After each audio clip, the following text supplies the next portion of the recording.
వింధ్య పర్వత శిఖరాల దగ్గర నిలబడ్డాడు. వింధ్య పర్వతానికి కిందకి దక్షిణ దేశం, పైకి ఉత్తర దేశం. పూర్వం ఔత్తరాహులు అంటే ఉత్తర దేశంలో వాళ్ళు వ్యాకరణం నేర్చుకోవడానికి దక్షిణానికి చిదంబరం వెళ్ళేవారు. చిదంబరం నుంచి ఉత్తరం పాటలీపుత్రానికి వెడుతుండేవారు.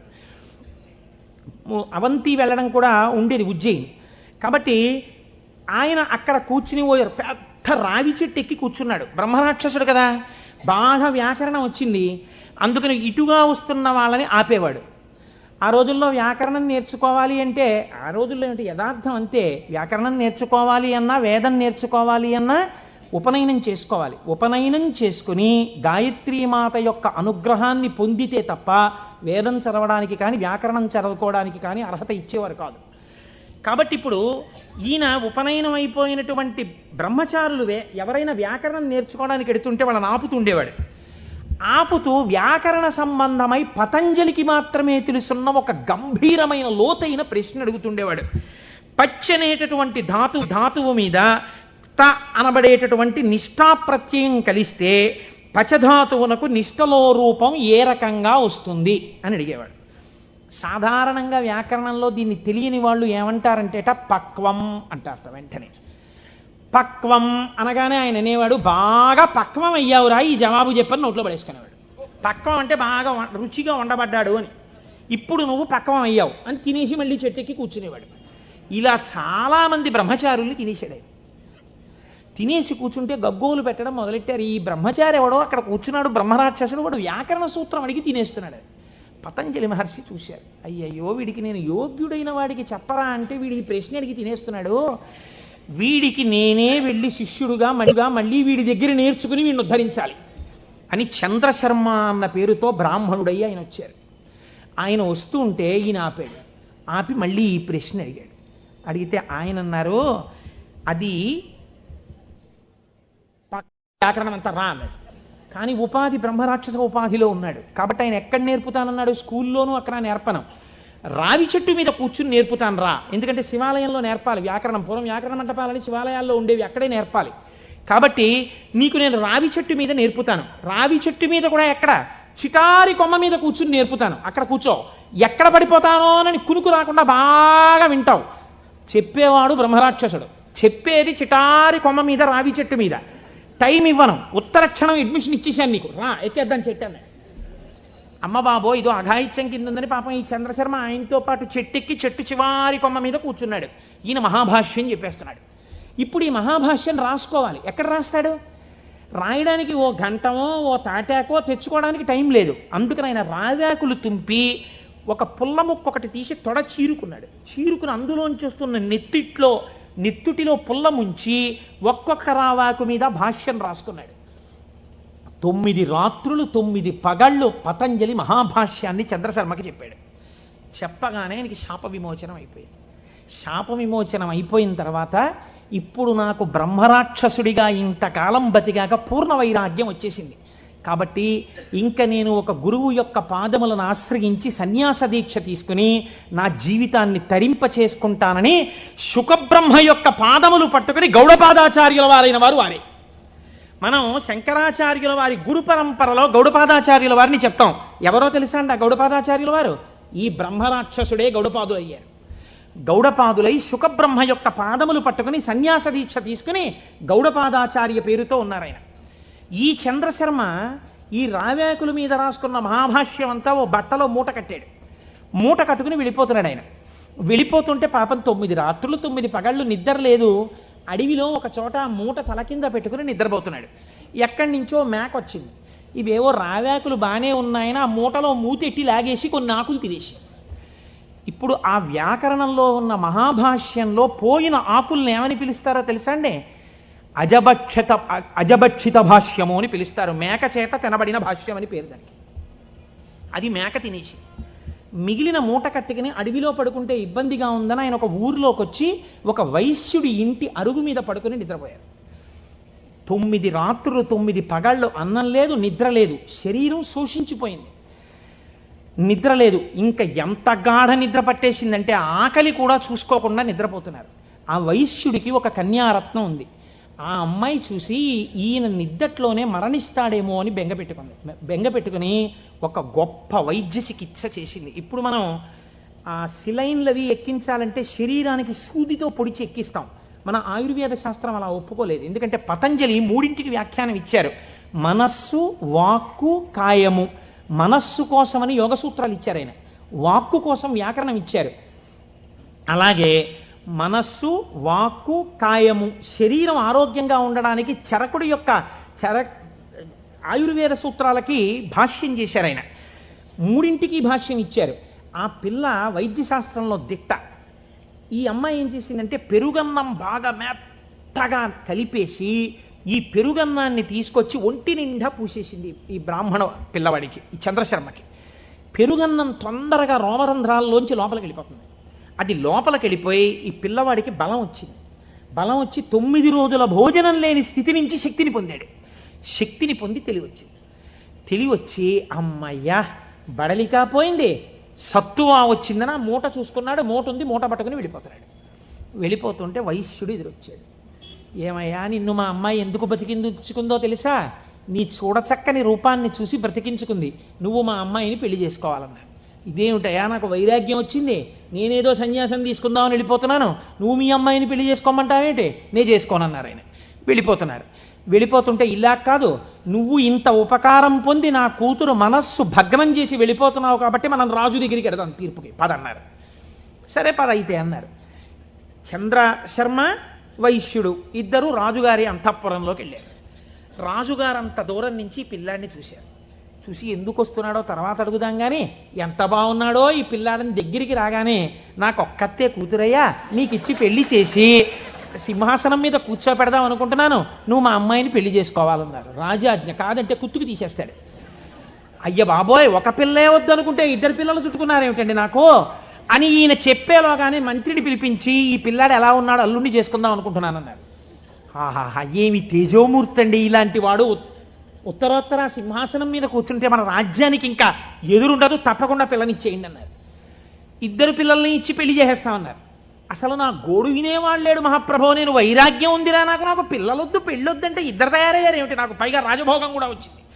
వద్దన్న వాడికి ఐశ్వర్యం, వద్దన్న వాడికి నమస్కారాలు, పెట్టండి అన్నవాడికి పెట్టేవాడు ఉండడం అని ఆయన బాధపడుతుంటే, మంత్రి గారు ప్రాజ్ఞుడు, ఆయన అన్నాడు, ఏమండి, బ్రాహ్మణుడు బ్రాహ్మణేతరులను వివాహం చేసుకోవాలంటే ముందు బ్రాహ్మణ కన్యను చేసుకోవాలి. కాబట్టి ఉత్తమ కుల సంజాత అయిన ఒక బ్రాహ్మణ పిల్లని తెచ్చి ముందు పెళ్లి చేసి తర్వాత వీళ్ళిద్దరినీ చేసేద్దాం అన్నారు. ఓహో, 2 ముగ్గురు కూడా అయ్యారేమిటి అనుకున్నాడు ఆయన. ముందు ఆయన గోడు వినేవాళ్ళు లేడు. బ్రాహ్మణ కాంతని తెచ్చారు, వైశ్యకాంతని తెచ్చారు, క్షత్రియ కాంతని తెచ్చారు, తాళి కట్టేవారు. ఆయన అన్నాడు, మీరు ఎలాగో ఇప్పుడు పెళ్ళొద్దంటే వినరు, ఆయన విండు, ఈయన విండు. ఒక్క ఉపకారం చేయండి, మీకు నా తేజస్సు చూసి పొంగిపోతున్నారు కదా, మీ 3 కుమార్తెల యందు నేను సంతానమును పొందుతాను. 3 కొడుకులు పుట్టగానే నేను సన్యాసానికి వెళ్ళిపోవడానికి నాకు అనుమతి ఇవ్వాలన్నాడు. తప్పకుండా అలాగే ఇస్తా ఉన్నారు. 3 పెళ్లి చేసుకున్నాడు. 3 యందు కుమారుల్ని కన్న తర్వాత సన్యాసం పుచ్చుకుందామని వెళ్ళిపోయాడు ఈ చంద్రశర్మ. వెళ్ళిపోయినటువంటి వాడు వెళ్ళి ఎవరు ఇతపూర్వం బ్రహ్మరాక్షసుడి రూపంలో ఉండి తనకి మహాభాష్యమంతా చెప్పి సన్యాసం తీసుకుని శుకబ్రహ్మకి శిష్యుడిగా ఇవాళ గౌడపాదాచార్య స్వామి వారిగా ఉన్నారో ఆయన దగ్గరకే వెళ్ళి, అయ్యా నాకు సన్యాసం ఇవ్వండి అని అడిగాడు. నీకు గోవిందపాదాచార్య నామంతో సన్యాసం ఇస్తున్నానని సన్యాసం ఇచ్చి, సన్యాసనామం గోవిందపాదాచార్య. ఆయనకి సన్యాసం ఇచ్చి ఒక మాట చెప్పారు, నువ్వు నర్మదా నదీ తీరంలో ఈ రావి చెట్టు దగ్గర ఈ గుహలోనే కూర్చో. రాబోయే కాలంలో భారతదేశంలో 72 అవైదికమైన మతములు ప్రవేశిస్తాయి. 72 అవైదికమైన మతములను తన వాగ్ఝరితో కొట్టిపారయ్యగలిగినటువంటి ఒక మహాపురుషుడిగా పరమశివుడే శంకరాచార్య స్వామిగా ఆవిర్భవించబోతున్నాడు. ఆ శంకరాచార్యుల వారికి సన్యాసనామాన్ని ఇచ్చి తత్వోపదేశం చెయ్యడానికి నువ్వు గురువుగా ఉండు అని కూర్చోబెట్టారు. ఆ చంద్రశర్మే గోవిందపాదాచార్య స్వామి. ఆ గోవిందపాదాచార్య స్వామి శిష్యులే మన శంకర భగవత్పాదాచార్య స్వామి. ఇది గౌడపాద, గోవిందపాదాచార్య, శంకరాచార్య గురు పరంపర.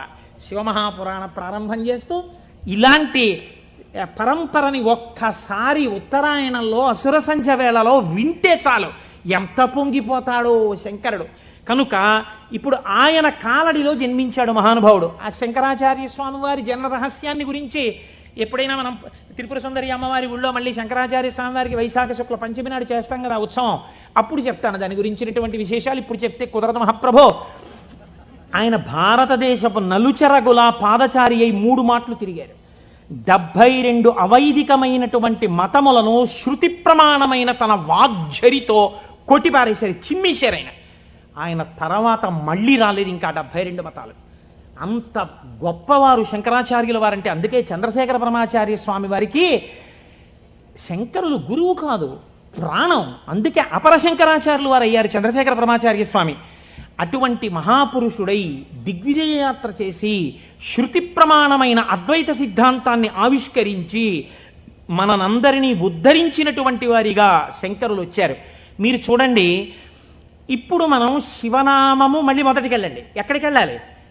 అమరకోశంలో శివనామమునకు చెప్పినటువంటి వ్యాఖ్యానములో శివుణ్ణి ఏ రకంగానైనా పట్టుకుంటే మిమ్మల్ని ఉద్ధరించగలడు దగ్గర నుంచి శ్రేయం, మంగళం, కళ్యాణం, భద్రం, శ్రేయస్సు, శోభనం, ఇవి కేవల మంగళములేనా ఇంకేమన్నా ఉన్నాయా దగ్గరికి వెళ్ళండి. అందుకు తీసుకొచ్చాను దీన్ని. ఇప్పుడు ఇక్కడి నుంచి అక్కడికి వెళ్ళండి. మళ్ళీ ఒక్కసారి వెడితే మీకు ఈ శివనామమును ఎక్కడ దాచారు? శివనామము పంచాక్షరిగా కదండి ఉంది. నమశివాయ అని పంచాక్షరి. నమశివాయ అన్న మాట చెప్పడానికి వేదం ఎంత కట్టడి చేసి చెప్పింది, ఎంత జాగ్రత్తగా చెప్పింది పంచాక్షరి మంత్రాన్ని. మీరు జాగ్రత్తగా చూడండి, ఇది జాగ్రత్తగా గమనించండి. మీరు అయ్యప్ప స్వామి దర్శనానికి వచ్చారనుకోండి, అలా గేటు దగ్గర నిలబడి అయ్యప్ప స్వామి దర్శనం చేసుకుంటానంటే మీకు కనపడరు. మీరు అక్కడ చెప్పులు విప్పాలి, లోపలికి రావాలి, ఇక్కడ ఉన్నటువంటి పరివార దేవతలందరినీ దర్శనం చెయ్యాలి, మెట్లు ఎక్కాలి, గణపతికి సుబ్రహ్మణ్యుడికి ప్రదక్షిణం చెయ్యాలి, ధ్వజస్తంభం పక్క నుంచి లోపలికి వెళ్ళాలి, స్వామికి ఒక పక్కకి వెళ్ళి నిలబడి ఆయన వంక చూస్తే అప్పుడు మీరు సంతోషంగా స్వామి దర్శనం చేస్తారు. అలాగే ఈ పంచాక్షరిని వేదం ఎక్కడ దాచిందో చూడండి. మనకి వేదములు 4 అయినా సాధారణంగా మనం ఏమంటామంటే 3గా వ్యవహరిస్తాం సంప్రదాయంలో. అందుకే శంకరాచార్యులు వారు కూడా శివానంద లహరిలో త్రైవేద్యం హృద్యం త్రిపురహరమాద్యం త్రినయనం అన్నారు. త్రైవేద్యం అనడానికి ఒక కారణం ఉంది. ఋగ్వేదం, యజుర్వేదం, సామవేదం ఈ 3 వేదాలు నేర్చుకోవడానికి ఒక్కసారి ఉపనయనం చేసుకుంటే చాలు. ఒకసారి ఉపనయనం చేసుకుంటే 3 వేదాలలో ఉండేటటువంటి సారాంశమునకు కూడా ఒక సావిత్రి ఉపదేశం, ఒక గాయత్రి ఉపదేశంతో 3 వేదాలు చదవచ్చు. అథర్వ వేదం చదువుతాను అన్నారు అనుకోండి ఎవరైనా, ఈ 3 వేదాలు చదవడానికి కావలసినటువంటి ఉపనయనం సరిపోదు. అథర్వ వేదం కూడా చదవాలంటే మళ్ళీ ఉపనయనం చేసుకోవాలి. మళ్ళీ ఉపనయనం చేసుకుని మళ్ళీ ఇంకొక బ్రహ్మోపదేశం పొంది అథర్వ వేదం చదవాలి. అందుకని త్రైవేద్యం అంటారు సాధారణంగా. ఈ 3 వేదములు ఋగ్వేదం, యజుర్వేదం, సామవేదం, మీరు 3 అలా పెట్టారనుకోండి, ఒక దేవాలయ ప్రాంగణం ఉన్నట్టుగా 3 వేదాలు అలా పెడితే ఈ 3 వేదాలకి మధ్యలో ఏ వేదం ఉంది? ఇది ముందరి ద్వారం, ఇది వెనక ద్వారం, ఇది ఋగ్వేదం, ఇది సామవేదం, ఈ మధ్యలో ఉన్నది యజుర్వేదం. ఇప్పుడు ఈ యజుర్వేదానికి 7 కాండలు ఉన్నాయి. 7 కాండలు 1, 2, 3, 4, 5, 6, 7. ఇప్పుడు ఇందులో మళ్ళీ మధ్య ప్రాకారం ఏది? 4వ కాండ కదండి. ముందు 3, వెనక 3, మధ్యలోది 4. ఇప్పుడు ఈ 4వ కాండలో ఏముంది? యజుర్వేదంలో రుద్రాధ్యాయం ఉంది. మళ్ళీ రుద్రాధ్యాయంలో అష్టమానువాకం మీరు తీసుకోండి, మధ్యలోకి అష్టమానువాకం వస్తుంది. అష్టమానువాకం మీరు తీసి ఇప్పుడు చదవండి అష్టమానువాకాన్ని. నమ సోమాయ చ రుద్రాయ చ నమస్తామ్రాయ చ అరుణాయ చ నమ సింగాయ చ పశుపతయే చ నమ ఉగ్రాయ చ భీమాయ చ నమో అగ్రే వధాయ చ దూరే వధాయ చ నమో హంత్రే చ హనీయసే చ నమో వృక్షేభ్యో హరికేశేభ్యో నమస్తారాయ నమ శంభవే చ మయోభవే చ నమ శంకరాయ చ మయస్కరాయ చ నమ శివాయ చ శివతరాయ చ. అష్టమానువాకం చిట్ట చివరిలో నమ శివాయ చ అక్కడ పెట్టారు. ఈ నమ శివాయ చాకి ముందు ఏం పెట్టారు? మయస్కరాయ చ. మయస్కరాయ చ అంటే గురూపదేశంతో పంచాక్షరిని పొందాలి. మయస్కరాయ చ. ఈ గురువుల పరంపరలో మొట్టమొదట లోకంలో శివనామాన్ని ప్రచారం చేసి అద్వైత సిద్ధి వైపుకు నడిపించిన వాళ్ళు ఎవరు? నమ శంకరాయ చ. శంకర భగవత్పాదులు. ఆ శంకర భగవత్పాదులు ఎవరు? శంకరుడే. ఎలా చెప్పగలరు? రుద్రాధ్యాయంలోనే అభిషేక మంత్రాల్లోనే ఒక చోటు ఉంది, నమ కపర్దినేచ వ్యుక్తకేశాయ చ అని. కపర్దినేచ అంటే పెద్ద జటాజూటం ఉన్నవాడు, వ్యుక్తకేశాయ చ అంటే అసలు వెంట్రుకలు లేనివాడు, మొత్తం పూర్ణమండలం చేయించేసుకుని గుండు చేయించేసుకుని ఉన్నవాడు. అలా ఎలా కుదురుతుందండి? పక్కనే ఉన్న నామంలో పెద్ద జటాజూటమా? ఆ పక్కనే ఉన్న నామంలో ఒక్క వెంట్రుక కూడా లేనటువంటి గుండుతో ఉన్నవాడా? ఈ రెండు ఎలా సమన్వయం అవుతాయి అంటే పెద్దలన్నారు, నీ ఇష్టం వచ్చినట్టు చెప్పడానికి వీల్లేదయా. అలా వ్యుక్తకేశాయచ గుండుతో శివుడున్నాడని ఎక్కడైనా చెప్పారా అంటే వ్యాస భగవానుడు వాయుపురాణంలో చెప్పారు గుండుతో శివుడున్నాడు అని. గుండుతో శివుడు ఎక్కడున్నాడు? ఎందుకంటే దక్షిణామూర్తిగా కూడా జటాజూటంతో ఉంటారు, శివుడిగా జటాజూతంతో ఉంటారు. పూర్ణముండనంతో గుండు చేయించుకున్నటువంటి శివస్వరూపం లేదు. మరి వాయుపురాణం ఎలా చెప్పింది ఉన్నాడని అంటే, వాయుపురాణం ఒక విషయాన్ని వ్యాస భగవానుడు ప్రతిపాదన చేస్తూ చెప్పారు. చతుర్భిస్సహ శిష్యైస్తూ శంకరో అవతరిష్యతి. నలుగురు శిష్యుల మధ్యలో కూర్చుని గుండుతో ఉండి మీద బట్ట కప్పుకున్న సన్యాసి రూపంలో ఎవరు కనపడుతున్నాడో ఆయనే పరమశివుడు అని చెప్పింది. ఇప్పుడు నలుగురు శిష్యుల మధ్యలో కాషాయ బట్ట ఇలా గుండు మీద వేసుకుని చేతిలో వేదాలు పట్టుకుని ఇలా చిన్ముద్ర పట్టి కూర్చున్నది ఎవరండి? శంకరాచార్య స్వామి. నమ కపర్దినేచ పరమశివుడు, వ్యుక్తకేశాయచ శంకరాచార్యుల వారు. కాబట్టి ఇప్పుడు ఈ శంకరాచార్యుల వారు ఎవరు? పరమశివుడే. రుద్రాధ్యాయంలో రహస్యంగా చెప్పేసింది. ఎప్పుడో రాబోయేటటువంటి శంకరావతారాన్ని రుద్రాధ్యాయం చెప్పింది. ఆయన్ని మయస్కరాయచ, ఆ శంకరుల గురు పరంపర ఉన్నదే అది సదాశివ సమారంభాం, లేకపోతే నారాయణ సమారంభాం, వ్యాస శంకర మధ్యమాం, అస్మదాచార్య పర్యంతాం వందే గురు పరంపరాం. ఆనాడు పరమశివుడు కపర్ది అని ఇంత జుత్తుతో ఉన్నవాడి నుంచి ప్రారంభమైనటువంటి ఈ గురు పరంపర మధ్యలో శంకరాచార్య స్వామి ఉంటే, ఈనాడు నాకంటి ఎదుట నాకు శంకరాచార్య స్వరూపమై నన్ను నిలబెట్టి ఆశీర్వదించి నడుపుతున్నటువంటి నా గురువు బ్రహ్మశ్రీ మల్లంపల్లి అమరేశ్వర ప్రసాద్ గారి వరకు ఆ గురు పరంపరయే నడుచుచున్నది. ఎవరికి వారు వారి గురువు వరకు ఇలాగే చెప్పుకుంటాం. సదాశివ సమారంభాం శంకరాచార్య మధ్యమాం అస్మదాచార్య పర్యంతాం వందే గురు పరంపరాం. ఈ గురువు ఏం చేస్తున్నారు? మీకు నడుబడి నేర్పుతున్నారు. ఈ గురువు ఏం చేస్తున్నారు? ఉదారమూర్తి అయి మిమ్మల్ని ఆశీర్వదిస్తున్నారు. ఈ గురువు ఏం చేస్తున్నారు? మీ ఉద్ధరణ కోసం ఈశ్వరుణ్ణి ప్రార్థన చేస్తున్నారు. అటువంటి గురువే ఈశ్వర స్వరూపుడై ఉన్నాడు. ఎప్పుడెప్పుడు లోకంలో వేద ప్రమాణాన్ని చెడగొట్టడానికి అవైదికమైనటువంటి వాదనలు ప్రబలుతాయో అప్పుడప్పుడు పరమేశ్వరుడే బయలుదేరి వచ్చి అవతార స్వీకారం చేశారు. కృష్ణ భగవానుడు కూడా చేశాడు గీతా ప్రచారాన్ని. మహానుభావుడై ప్రస్థానత్రయంలో ఒకటండి భగవద్గీత. అంతటి భగవద్గీతను మనకు అందించినటువంటి జగదాచార్యుడు కృష్ణ పరమాత్మ. ఆయన కూడా జగదాచార్యుడే. ఒకటే కదండి ఉన్నది పరబ్రహ్మతత్వం. అదే కృష్ణుడిగా భాషించింది ఒకనాడు. అటువంటి భగవద్గీతనిచ్చినటువంటి కృష్ణ పరమాత్మ యొక్క అవతారం ఎందుకు కలియుగంలో వచ్చేటటువంటి ప్రమాదముల నుంచి ఉద్ధరించగలిగినంత జ్ఞానబోధ ఎందుకు చెయ్యలేదు? ఒక్కటే కారణం. ద్వాపర యుగంలో అప్పటికే ధర్మాన్ని నిర్వీర్యం చేసేటటువంటి వాళ్ళ సంఖ్య కోట్లలోకి వెళ్ళిపోయింది. కృష్ణావతారం ప్రారంభం నుంచే ఎంత రాక్షస సంహారం చేశాడండి మహానుభావుడు. కన్నులు తెరువని కడుచిన్ని పాపడై దానవి చనుబాలు త్రావి చంపే పూతనా సంహారంతో మొదలుపెట్టి ఎంతమంది రాక్షసుల్ని చంపాడు. జరాసంధాది రాక్షసులందరినీ ముందే చంపకపోతే కురుక్షేత్రంలో నిజంగా పాండవులు నిలబడగలరా? ఇంతమందిని చంపాడు. అవతారంలో ఉన్న తక్కువ సమయంలో ఆయన కురుక్షేత్ర మధ్యంలో సమస్త వాంగ్మయాన్ని భగవద్గీత రూపంలో బోధ చేశాడు. కానీ అది సరిపోదేమో. కలియుగం అంటే అసలు మనస్సు నిలబడనటువంటి యుగం.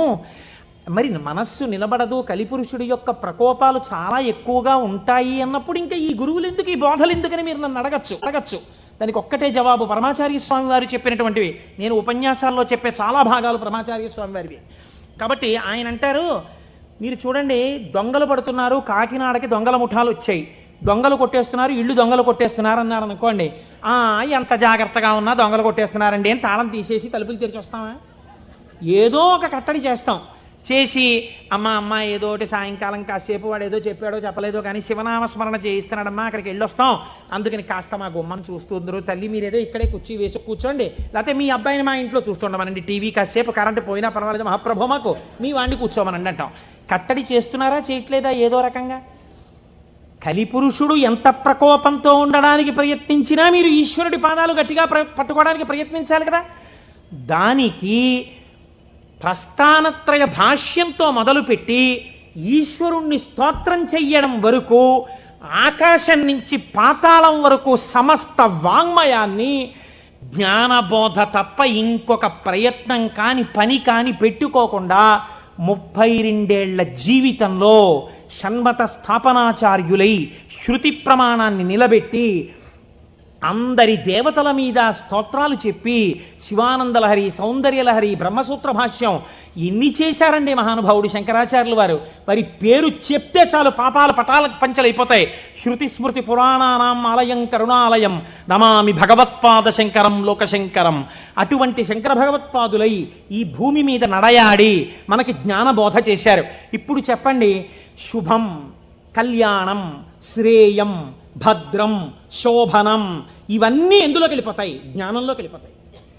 జ్ఞానం కన్నా గొప్ప కళ్యాణం, జ్ఞానం కన్నా గొప్ప శుభం, జ్ఞానం కన్నా భద్రం, జ్ఞానం కన్నా శ్రేయం, జ్ఞానం కన్నా శోభనం ఇంకున్నాయా? ప్రపంచంలో లేవు.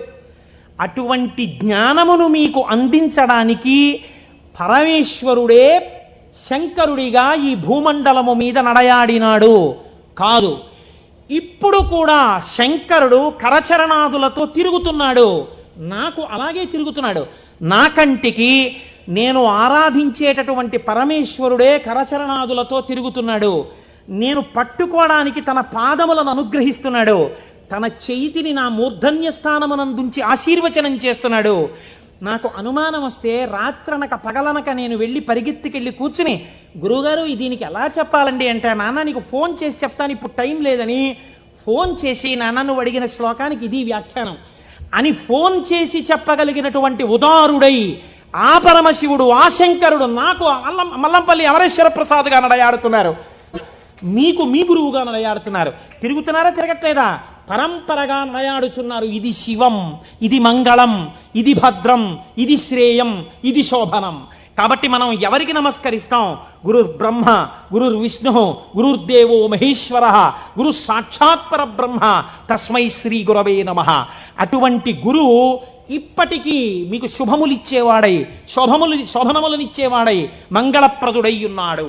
కాబట్టి రుద్రాధ్యాయం, వేదములు అంత జాగ్రత్తగా సమన్వయం చేస్తూ ఆ శంకరులు వస్తారని అంత స్థితిని పతంజలి నటరాజస్వామి దర్శనం దగ్గర నుంచి మొదలుపెట్టి పక్కన ఇలా నిలబడి నటరాజ తాండవం చూసినందుకు, ఒకనాడు నేను ఈ శంకరుడే శంకరాచార్యులు వారిగా వస్తే తత్వబోధ చేసేటటువంటి వాణ్ణి లోకంలో తయారు చెయ్యాలని గోవిందపాదాచార్యుల వారిగా సిద్ధం చేయించుంచారు.